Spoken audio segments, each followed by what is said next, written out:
Leviticus 15 is a chapter that might seem outdated or even uncomfortable to read, but trust me, it's rich in cultural and religious significance regarding cleanliness and health. This chapter deals with bodily discharges, and it's essential to understand the context and the rules that were given to the Israelites. Physical cleanliness. It was deeply connected to their spiritual practices in community life. People who experienced these discharges were often forced into social isolation. They had to live outside the camp, and this wasn't just about quarantine. It was a way to protect the community from what they believed was spiritual contamination. The isolation wasn't just physical, it also carried a heavy social stigma. Imagine being cut off from your family and friends for an extended period, simply because of a natural bodily function. This was their reality, and it's crucial to understand that these rules, though they might seem harsh to us, were given with the intention of maintaining a healthy and spiritually pure community. The laws outlined in Leviticus 15 were specific and detailed. For instance, a man who had a seminal discharge had to be isolated, and he had to offer specific sacrifices to be purified. Similarly, women during their menstrual cycles and after childbirth had to go through purification rituals. These laws were not just about cleanliness.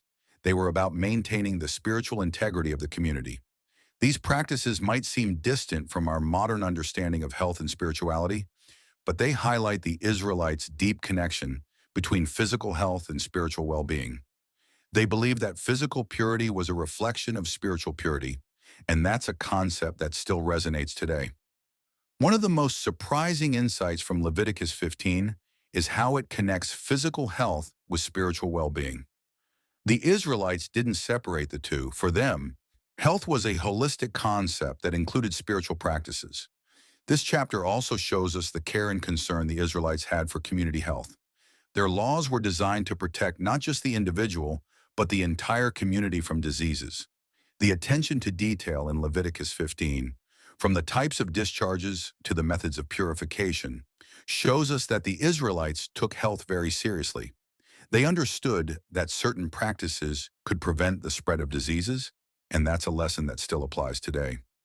The purity laws in Leviticus 15 might seem complex, but they boil down to a simple idea: maintaining a balance between physical and spiritual health.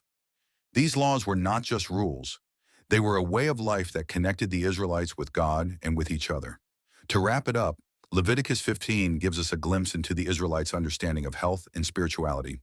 The rules might seem outdated, but the idea that our physical and spiritual well-being are connected is still relevant today. If you found this topic interesting,